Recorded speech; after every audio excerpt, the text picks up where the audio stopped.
law enforcement resources parents who were protesting at school boards, not just for violence or threats of violence, but for what it said, or for what the Attorney General just 5 days later said were other forms of intimidation and harassment.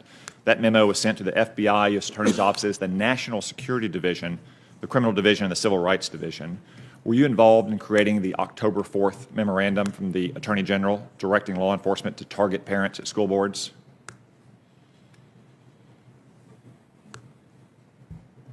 Thank you, Senator Cotton. The October 4th memorandum that your question refers to was, as the Attorney General has said, about violence and threats of violence against school workers. Ms. Heinzelman, our time is limited here, and I asked a simple question. I know what the memorandum says. It also talks about intimidation and harassment. Were you involved in creating that memorandum?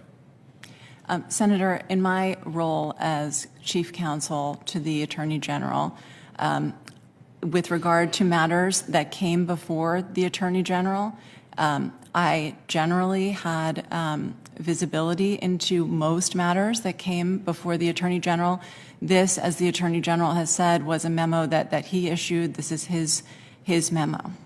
So were you personally involved in that matter or not? You gave a general answer. I want a specific answer about this memo. Senator, I want to be as forthcoming with you as I can be. When matters come before the Attorney General, my role— I'm not talking about matters. I'm talking about this matter, this specific memo.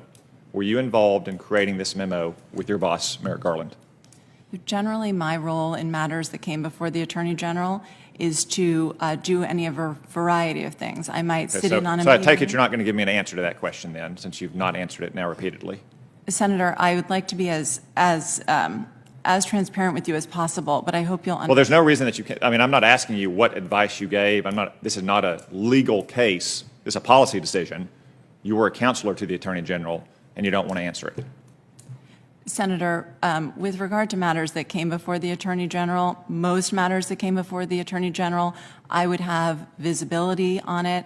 That could range from setting up a meeting, attending a meeting, advising him on associated statements or actions, and I hope you'll understand the need for the Attorney General to receive confidential advice. But with regard to most matters that the AG was personally involved in, and in this matter he certainly was, this was his memo, I would have some visibility into it at a minimum. What about the U.S. Marshals in Portland? The courthouse in Portland in the summer of 2020 was under attack by left-wing street militias. Now left-wing activist groups have been suing the marshals who bravely defended it. The department has hung out to dry 4 deputy U.S. Marshals. They're not paying to represent them in those lawsuits. Were you involved in the decision not to represent those marshals in those lawsuits? Senator, I understand your concern about this matter. The Department of Justice has as a core value that it, and it works through its civil division and the U.S. Attorney's offices to defend officers who are acting within the scope of their duties. My understanding is that the department is defending many officers. They're defending 70, but I didn't ask about the 70, I asked about the 4. I assume you're familiar with the parable of the lost sheep. Shepherd left 99 to go get the 1 because he wanted to save the 1.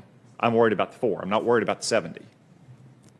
I understand, Senator. My understanding is that generally these decisions about representation, either having the Justice Department represent or pay for representation, they are made pursuant to departmental regulations, and the division that primarily works on those matters is the civil division and the or the U.S. Attorney's offices, who are the subject matter experts on those matters. Okay, so no answer on that one either. I assume we're not going to get an answer if you were involved in the cancellation of the China initiative? Senator, one of the areas that I focus on in particular for the Attorney General is national security matters. I would advise him on national security matters. With regard to the China initiative, the department's position on that is public, and Attorney General Olson has made his decision on that matter clear. I'm happy to address it in more detail. Okay, so that's the 3rd case in which we won't get an answer on that. My time's up. I just want to observe, I disagree with what Senator Burr and Senator King said, that that you in this role or your office is going to be this mythical, heroic lawyer telling rogue officers and directors that they cannot take action that is illegal. I think it's much more likely that senior leadership in the CIA or at the National Security Council will ask you to provide legal cover for actions they don't want to take that are perfectly legal. So they probed it. Would you stand up to someone and say this is illegal? I want to know if an action or policy is legal, but you've been told that that the agency or the administration doesn't want to take it. Will you give your best legal advice that it is illegal? You're making a policy decision.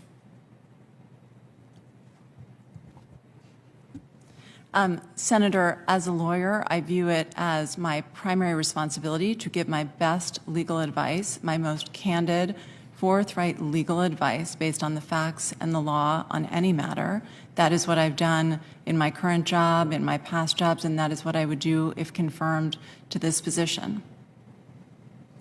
Even if you know that superiors at the CIA or the NSC do not want to pursue that course of action, will you still give them the advice that that course of action is legal if they choose to pursue it? Senator, I would always give my best legal advice, regardless of what a client, what outcome I believe the client wants to get to, if I'm understanding the question correctly. I view it as my duty to give them my straight view on the law and on the facts of a given matter. Well, I mean, my concern, I mean, there's some people on the front lines in the agency, or for that matter, in other departments like the Department of Defense, think that lawyers are always looking for a way to get to know, especially if it's an aggressive operation or policy. I'm as concerned that lawyers are being directed to get to know by policymakers above them, but my time is up. I think the witness, I understand, I apologize for having to step out briefly for a meeting. I heard when asked questions about saying, if you see something illegal, will you